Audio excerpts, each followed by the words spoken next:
Ya, selamat sore semuanya. Terima kasih sudah hadir sore hari ini. Saya tahu beberapa dari kalian ada yang mungkin masih dalam perjalanan karena sedang situasi dan cuacanya sedang tidak mendukung. Kemudian beberapa dari mahasiswa juga masih berusaha untuk connecting masuk ke dalam jaringan Zoom kita untuk mengikuti perkuliahan. Tidak apa-apa, saya masih berikan kesempatan paling enggak sampai 17.30. Oke, sebelum saya mulai untuk membahas materi kita hari ini, saya akan sedikit mereview mengenai tugas yang sudah kalian kumpulkan ya. Di Google Form sudah ada 31 mahasiswa yang melakukan submit atau yang melakukan respon. Sisanya ada di grup WA karena ada beberapa kendala. Biasanya sih kendalanya karena filenya korup. Filenya korup, kemudian beberapa dari file tersebut itu memang tidak bisa langsung dikonektivikan ke dalam informasi di dalam Google Form yang saya berikan. Ini tidak harus dengan email Civitas ya, tapi dengan email dari Ukrida juga bisa. Oke, saya minta tolong Anas sebagai co-host juga ya untuk membantu admit teman-temannya kalau ada yang terlambat. Ya, dari jawaban yang diberikan kepada saya atau pengumpulan dari sesi tugas fintech 1 dan 2, kemarin kita membahas mengenai apa saja sih layanan jasa fintech yang digunakan untuk orang pribadi ya maupun untuk UMKM. Nah, yang saya mau underline di sini adalah ternyata jawaban dari mahasiswa paling tinggi justru didapatkan dari OVO ya. Ini menarik loh menurut saya. Kenapa OVO ini menjadi paling banyak? Setelah itu nomor 2 ada Dana. Ini ada 2 kelompok ya. Sebenarnya 4 dan 3 itu 7. Berarti sebenarnya Dana itu lebih tinggi ya dibandingkan dengan OVO ya. Untuk jumlah total layanan yang dipilih. Tetapi yang menjadi concern saya di sini adalah di sini ada Dana, ada OVO. Jadi mana Dana dan OVO ini sebetulnya bisa dipakai untuk dua layanan ya, baik untuk orang pribadi maupun untuk UMKM. Tetapi melihat dari persentase yang dipilih oleh mahasiswa, kemungkinan besar banyak yang menggunakan dua ini, entah itu Dana atau OVO. Sekalipun gitu ya, ada yang menggunakan Gojek, GoPay, kemudian Link Aja, Kredivo dan sebagainya, nggak masalah ya. Tetapi ternyata pilihan dari mahasiswa lebih banyak di Dana dan OVO. Nah, yang saya pengen ketahui adalah dari dua yang dipilih ini, adakah yang bisa memberikan alasan atau adakah yang bisa memberikan komentar kenapa sih OVO dan Dana ini yang lebih banyak dipilih? Ada? Siapa yang kemarin yang memilih OVO atau Dana? Kenapa layanan ini dipilih? Apa sih paling keunggulan yang paling utama gitu dari dua layanan ini? Ada yang mau mencoba berkomentar? Silakan.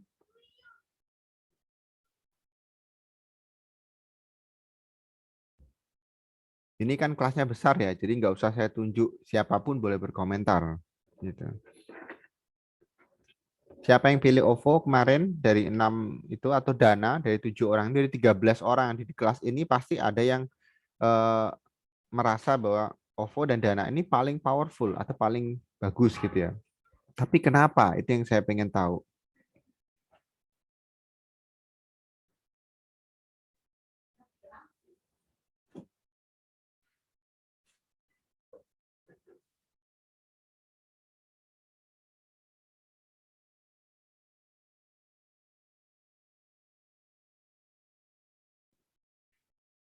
Sorry.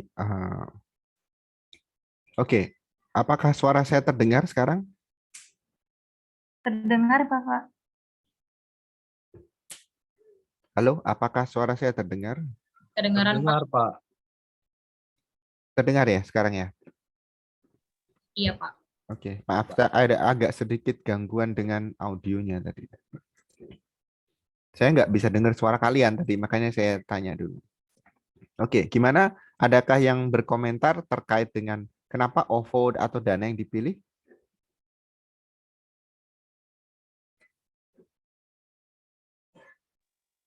Mungkin karena syarat pengajuan peminjaman dananya lebih mudah. Pengajuan pinjaman dananya lebih mudah. Menurut Adit begitu? Atau udah pernah pakai? Coba. Mungkin seperti itu sih, saya belum pernah pakai sih. Kalau saya lihat cuma iklannya rata-rata kayak pakai KTP doang, begitu-begitu. Kalau mudah sih betul. Bisa pakai OVO Pay Later sama kayak Go Pay Later kan sama aja. Simple, nggak harus pakai syarat-syarat sih. Menarik jawabannya. Ada lagi?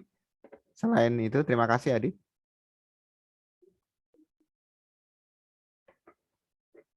Ada lagi selain masalah kemudahan? Tampilannya lebih menarik mungkin Pak, nggak terlalu banyak kayak, saya lebih cocok untuk kayak kaum milenial gitu, terus kayak OVO dan Dana itu kan banyak merchantnya Pak, jadi mungkin banyak promo-promo dari bank ataupun dari brand-brand yang bekerja sama gitu. Oke, terima kasih Anas. Betul sekali. Kalau secara sistem itu namanya user interface ya. Interface-nya itu dia menarik, user friendly lah gitu ya. Kalau bahasa sederhana user friendly.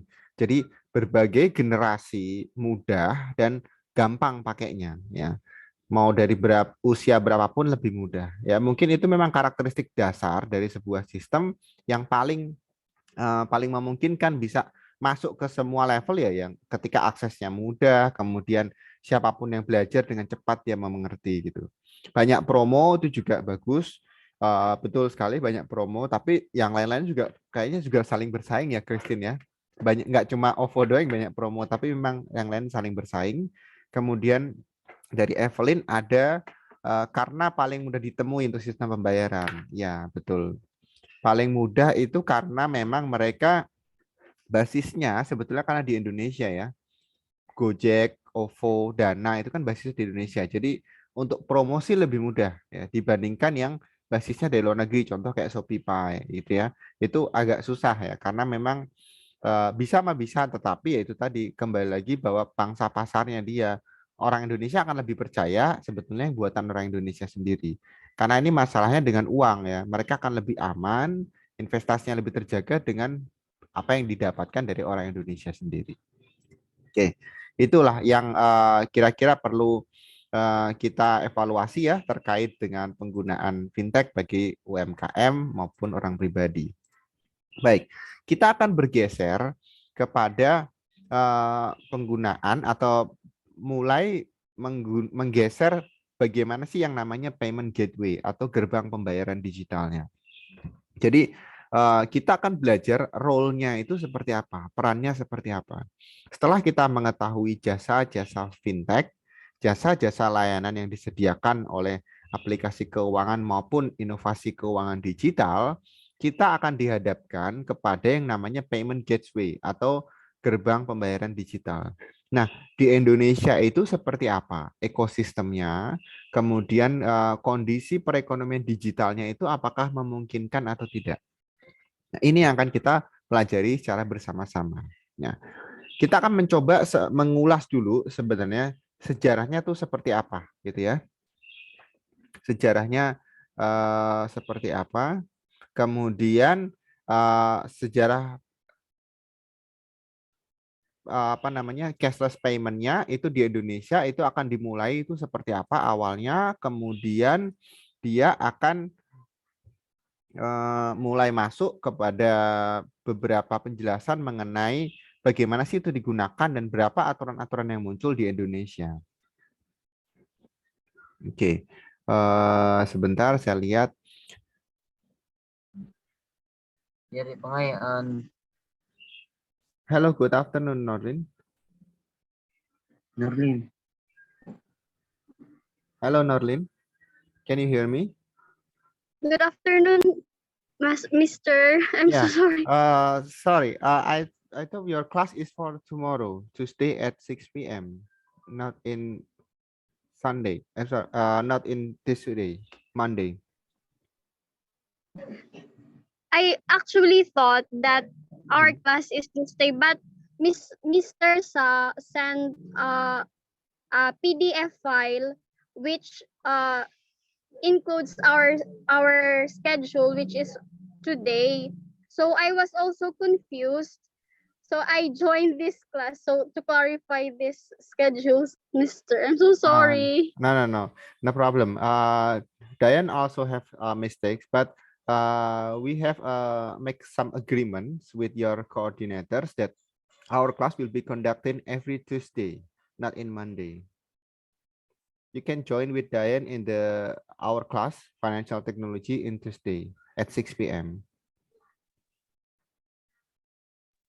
Okay, Mr. Thank Okay, you. yeah. Today is for Indonesians, using the Indonesian language, not in the English. Okay. Okay, Mr. Thank you. Oke. Baik, saya lanjutkan ya.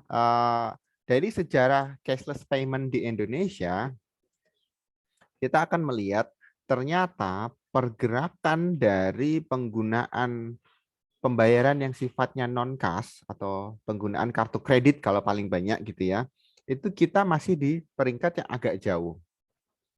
Tertinggi adalah Singapura. Singapura itu 96%. Ini data dari tahun 2017 ya, artinya data ini adalah data yang lampau, tetapi sampai sekarang perkembangannya juga akan sama atau pergerakannya justru akan berimbang gitu ya. Di Singapura itu 96% perbankan itu mengambil alih atau punya peran. Sedangkan untuk cashless payment-nya itu sudah mencakup 35% dari segala macam transaksi pembayaran yang ada di negara tersebut. Diikuti oleh Malaysia dan Thailand. Nah, sekecil-kecilnya di Thailand 6%, Indonesia itu justru sepertiganya lagi lebih kecil daripada itu, yaitu cuma 2%. Indonesia, Vietnam, Filipina itu kurang lebih sama ya. Kenapa seperti itu? Karena inklusi keuangannya dan juga model inovasi keuangan digitalnya masih kurang. Itu di tahun 2017. Nah, kita akan masuk nanti ya, lebih sedikit masuk ke Indonesia. Di Indonesia sendiri, inklusi keuangan digital itu baru dimulai di 2014. Jadi ketika data ini ditarik di tahun 2017, itu baru 3 tahun berjalan ya aturan-aturan tersebut. Oleh karena itu masih belum populer, masih belum belum banyak yang paham bahwa cashless payment di Indonesia itu mulai berkembang loh. Gitu. Ternyata enggak juga seperti itu. Ini sejarahnya. Kenapa seperti itu? Oleh karena itu di sekitar tahun 2018 ya, Google ya di bawahnya Temasek ya, dia mulai bekerja sama ya dengan Kementerian Luar Negeri dan juga Kementerian Perdagangan untuk melakukan akomodasi dan juga melakukan pelatihan-pelatihan workshop seperti itu yang dinamakan digital training. Ya, digital training ini memang sasaran utamanya adalah wira swasta atau usahawan, supaya mereka bisa melakukan transaksi bisnis, kegiatan berwirausaha dengan menggunakan sistem cashless payment. Jadi enggak berbasis dengan uang kas lagi ataupun transfer. Ya. Ini dimulai dengan masuknya yang namanya QRIS atau QR code. Gitu. Nah, ketika QRIS atau QR code sudah mulai berkembang di Indonesia, maka peran-peran dari peran dari fintech atau keuangan digital itu menjadi semakin cepat gitu. Dan itu memang diawali dengan inisiasi yang dimunculkan dari Kementerian Keuangan maupun Perdagangan. Kalau nggak seperti ini ya, kalau tidak dimulai dengan seperti ini, maka kemampuan bangsa Indonesia untuk masuk dalam era keuangan digital itu akan terlambat dibandingkan negara-negara lain. Itu sejarahnya ya. Kenapa harus ada seperti itu. Nah, sekarang kita akan masuk apa yang dimaksud dengan gerba pembayaran digital atau payment gateway. Sama seperti mekanisme pembayaran yang umum gitu ya. Ketika ada transaksi, ada penjual, ada pembeli, ada pembayaran yang terjadi, sifatnya tidak langsung dengan cash, tetapi dia cashless ya. Nah, konsumen atau pelanggan gitu kan akan bertemu dengan merchant bisnisnya atau tokonya gitu ya. Mereka bertemunya nggak harus di store ya. Mereka bisa menggunakan internet. Misalkan apa? Tokopedia gitu ya. Kemudian bisa juga menggunakan contoh Bukalapak, kemudian ada juga JDID. Oh ya, informasi sedikit yang punya akun di JDID ya, tolong ditarik uangnya karena tanggal 31 nanti dia mau tutup ya. Sepertinya sudah tidak berkembang lagi itu JDID. Jadi sama seperti ini ya. Merchant bisnisnya dia ketemunya banyak tapi tidak harus ketemu langsung, itu ada di aplikasinya mereka. Jadi kita ketemuannya by internet gitu. Itu dinamakan payment gateway. Kemudian transaksi terjadi dan pembayaran kita juga melalui mekanisme internet ini tadi. Jadi tidak langsung bertemu antara konsumen dengan bank, dengan bisnis dan sebagainya. Nah, pembayaran yang akan diterima itu bisa dalam bentuk credit card maupun debit card maupun dalam bentuk QRIS kalau sekarang. Nah, apapun yang terjadi dalam proses yang ada di sini, ini menunjukkan bahwa ternyata transaksi pembayaran digital itu sudah berubah. Ya, tidak bertemu antara konsumen dengan pihak bisnis secara langsung, melainkan dia melalui banyak media. Ini yang dinamakan perubahan garba pembayaran. Khususnya adalah garba pembayaran digital. Contohnya apa? Aplikasi ini kan tidak asing ya buat kalian ya. Tokopedia ya. Pembayarannya bisa pakai toko cash, artinya apa? Kalian nggak harus keluar uang cash juga kok di situ. Cash-nya dimasukkan ke saldonya si Tokopedia. Jadi nanti direct account langsung dari situ ngambil. Tuh, jadi kayak e-wallet ya, dompet elektronik. Atau pakai transfer bank. Berbagai macam pilihan banknya juga ada. Kalau nggak punya bank bagaimana? Bisa bikin pakai virtual account. Jadi otomatis ya, ketika kalian punya akun di Tokopedia, maka itu sudah otomatis dibuatkan virtual account dari masing-masing bank yang terkoneksi dengan Tokopedia. Bisa juga pakai kredit atau cicilan, atau kalau memang mau nggak punya sama sekali atau nggak mau sama sekali gitu kan, bisa pakai gerai retailer. Mereka sudah bekerja sama dengan Indomaret, Alfamart, Alfamidi, Lawson, kantor pos, bahkan JNE sekalipun. Nah, inilah yang dinamakan era teknologi keuangan digital atau inovasi keuangan digital. Ini semua ada berbagai macam garba pembayaran yang kita bisa lakukan atau bisa kita tempuh. Jadi nggak cuma melulu harus cash atau kredit gitu ya. Bisa juga pakai virtual account, bisa juga pakai instant payment ya. Misalnya pakai e-money, pakai flash itu juga bisa, pakai klik BCA, klik pay dan sebagainya itu juga boleh. Tuh. Itu dari satu contoh yang paling besar di Indonesia. Nah, kalau di luar negeri bagaimana? Oh, di luar negeri banyak. Di luar negeri banyak. Di luar negeri itu seperti ini. Ada yang namanya gift card, ada yang namanya E2Pay, ada yang namanya Sepulsa. Sepulsa juga ada di Indonesia gitu ya. Ada EasyPay, ada blockchain, True Money, Kinerja Pay dan sebagainya. Ini semua yang ada di negara kita, termasuk juga yang dipakai antar negara. Yang paling gede apa Pak biasanya? Midtrans itu paling besar saat ini. Kalau retailer, pedagang itu Moka. Kalau bisa kita temui ya di pedagang kecil itu paling banyak. Tetapi yang lain bagaimana? Yang lain juga ada kok. Gitu. Nanti kita akan lihat satu persatu apa yang bisa kita temukan di sekitar kita terkait dengan payment gateway.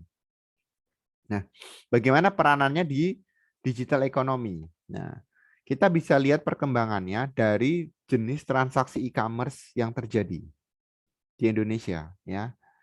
Di tahun 2014 itu tidak sampai 20 juta US dollar gitu ya. Tetapi di tahun 2016 selang 2 tahun kemudian dia meningkatnya sedikit. Ada pergerakan tapi sedikit. Nah, begitu masuk 2020, masuk masa pandemi, lonjakan transaksi e-commerce menjadi tinggi.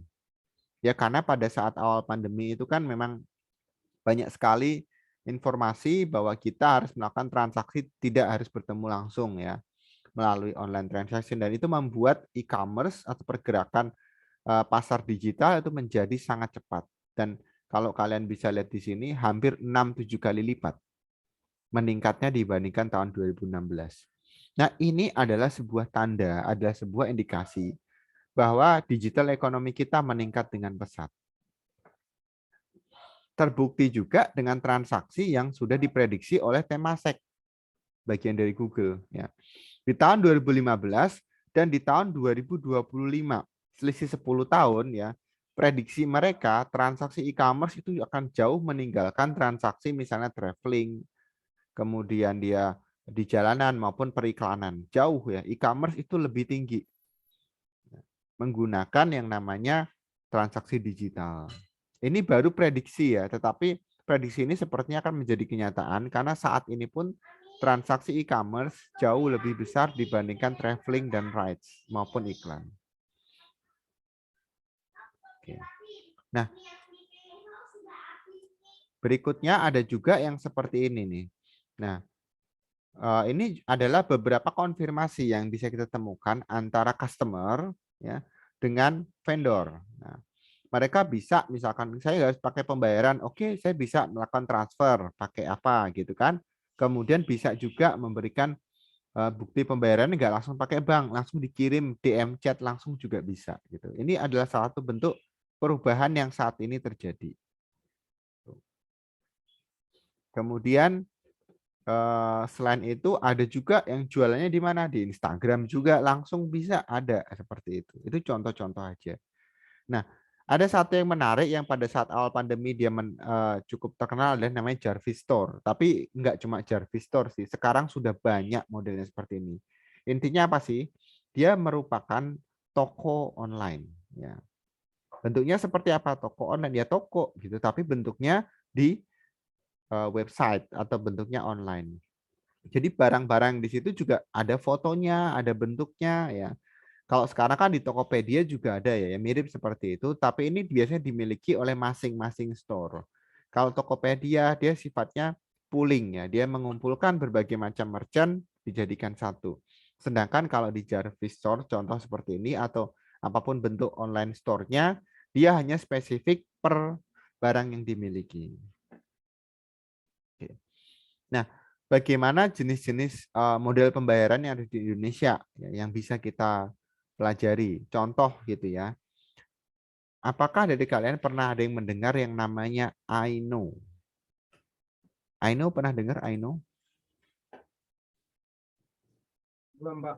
Belum ya? Belum pernah. Oke. Aino itu jenis micropayment. Micropayment itu seperti apa? Ya dia sama seperti garba pembayaran digital yang dia digunakan di jalan raya. Contohnya apa? Dia dipakai di jasa marga. Jadi nanti kalau kalian misalkan masuk tol, bayar pakai tapping gitu. Coba perhatikan deh. Di alatnya itu ada logonya Aino. Karena Aino itu adalah vendornya dia. Vendor untuk micropayment yang digunakan di jalan raya. Itu Aino.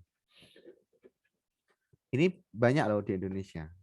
Selain Aino yang kita bisa temukan apa lainnya apalagi? Kalau di toko-toko kecil ada yang namanya cashless secure payment. Jadi dia semacam kayak EDC gitu. Kalau sekarang kan EDC masing-masing bank ada ya.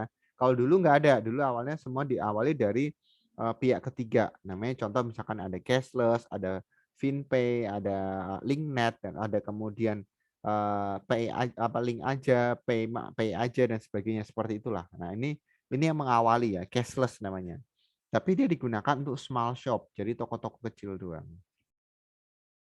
Midtrans ini juga paling banyak dipakai saat ini di e-commerce.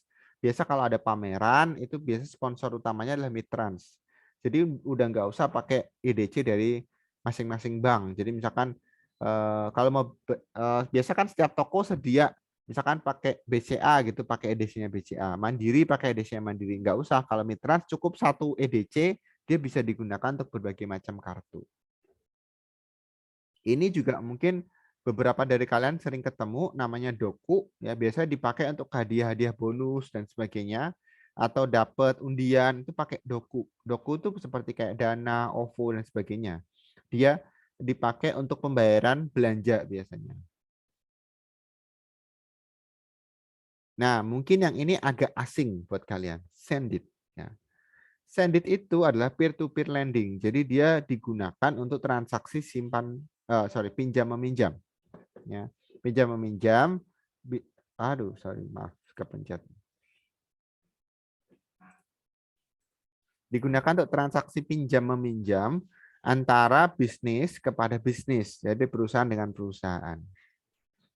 Selain Sendit apa kita bisa temukan lagi?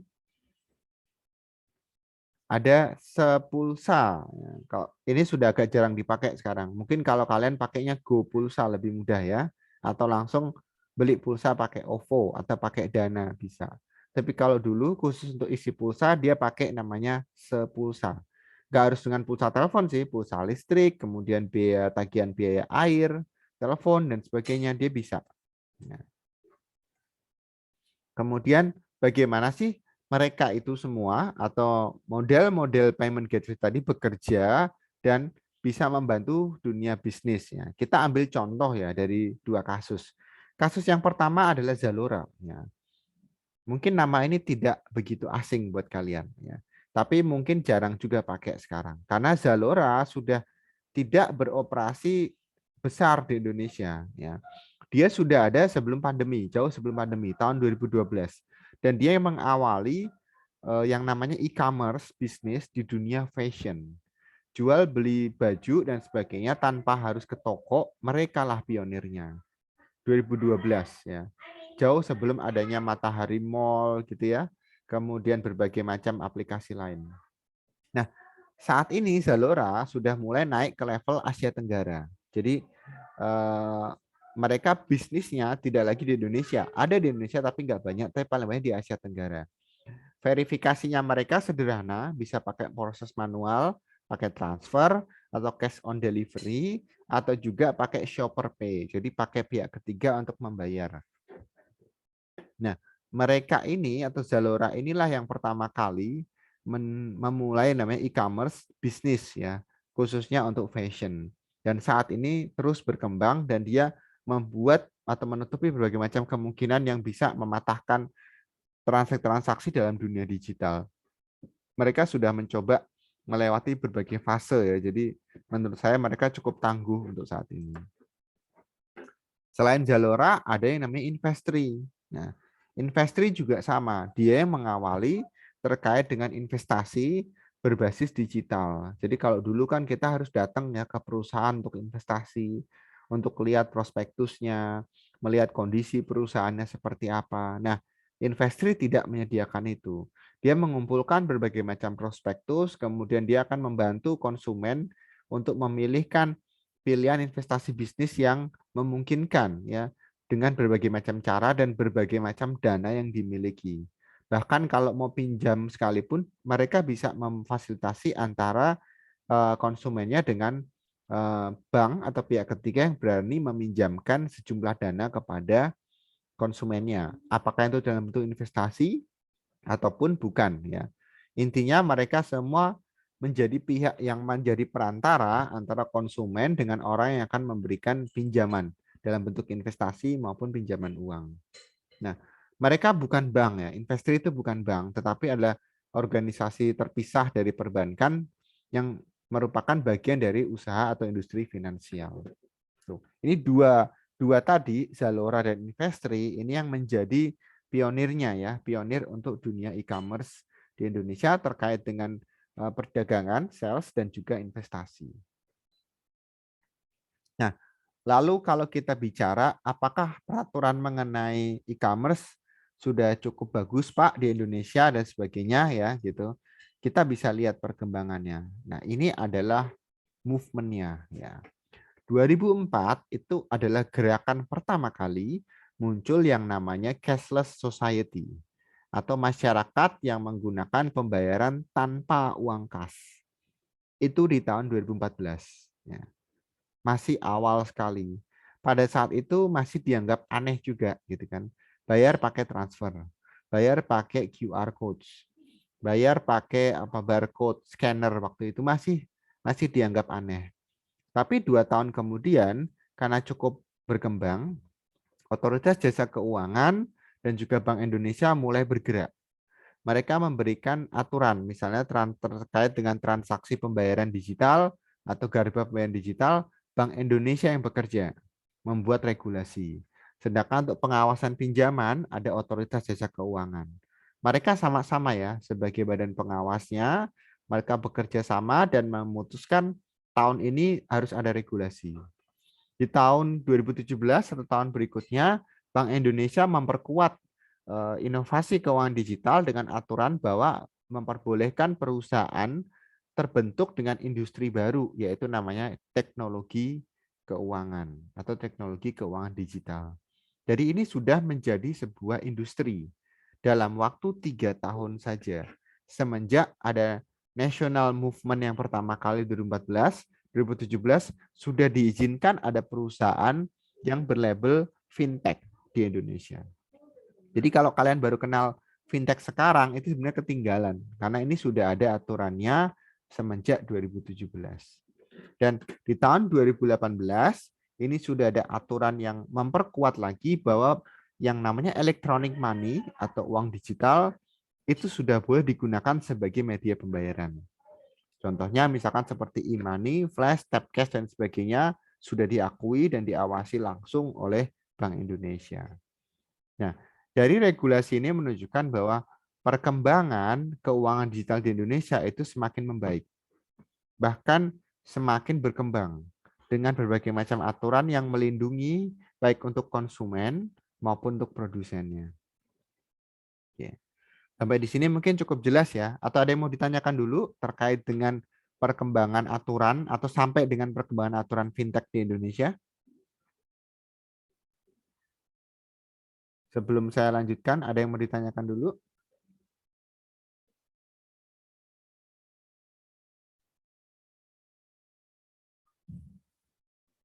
Tidak ada?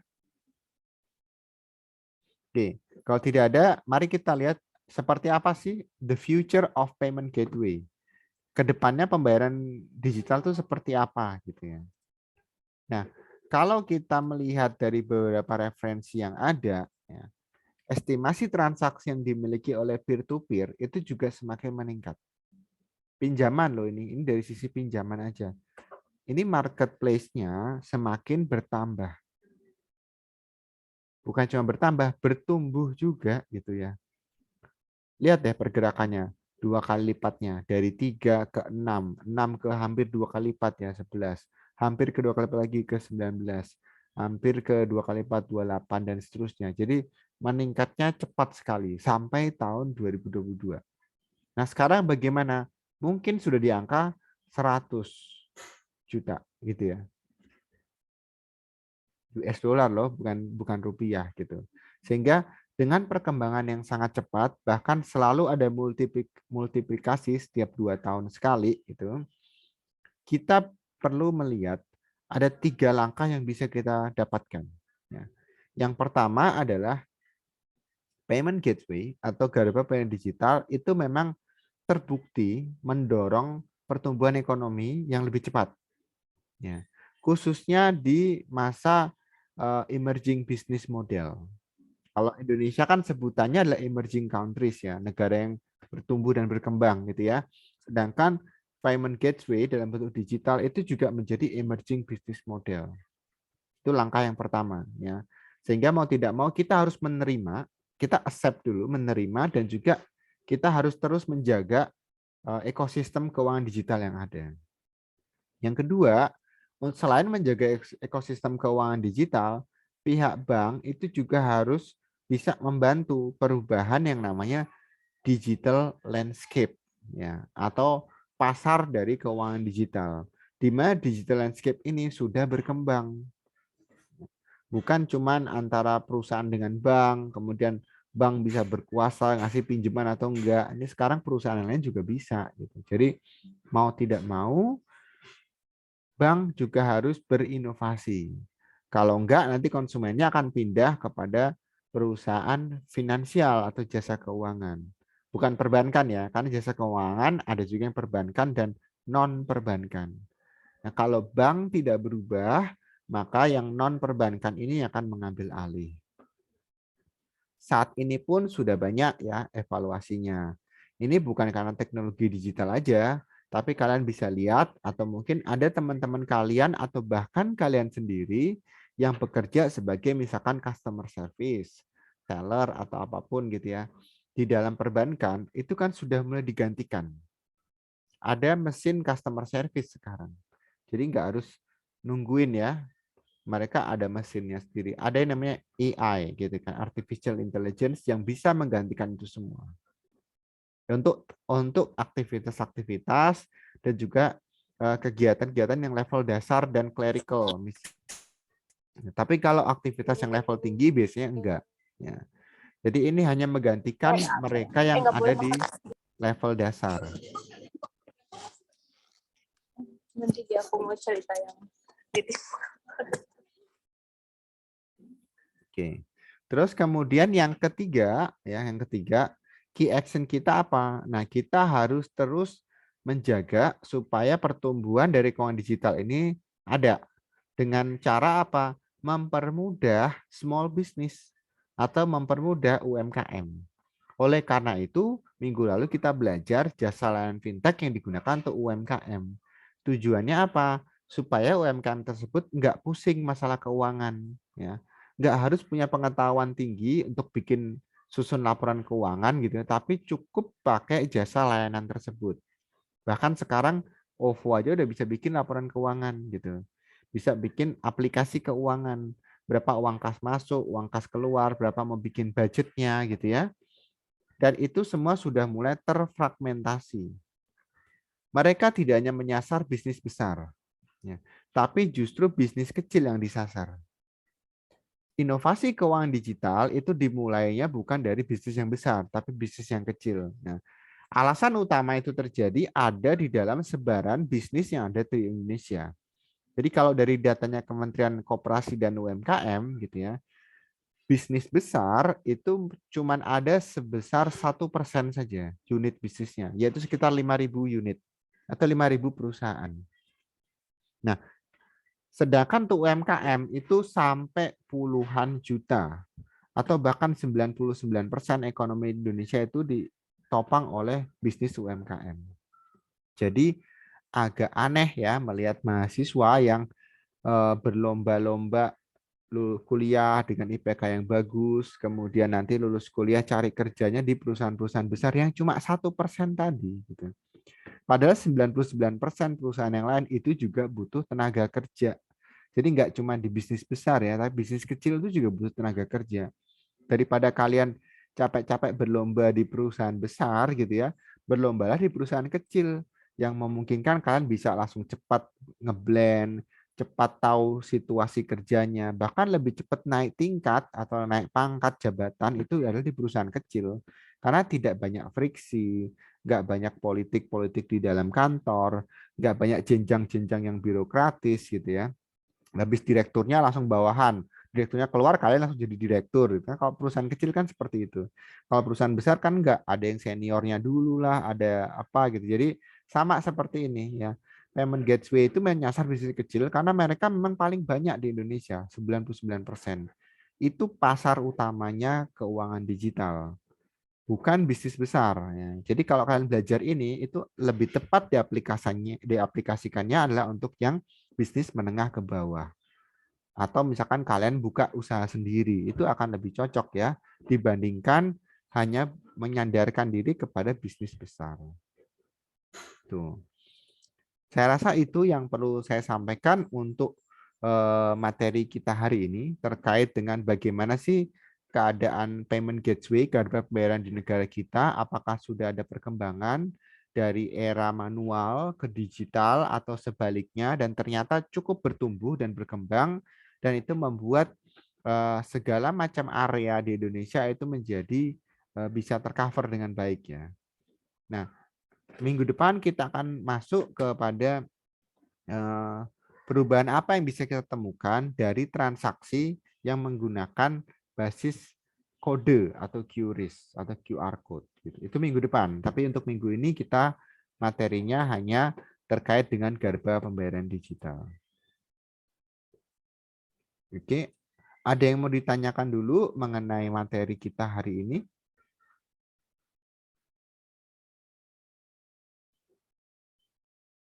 Ada?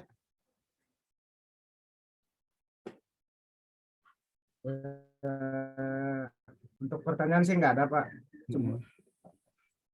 Cuman mau tanya, itu materinya belum di-share juga ya, Pak? Saya belum edit UVC, jadi masih kosong. Tapi ini materi saya share di chat room sekarang ini. Apakah sudah kelihatan? Materinya sudah kelihatan ya di chat room? Iya, sudah, Pak. Oke.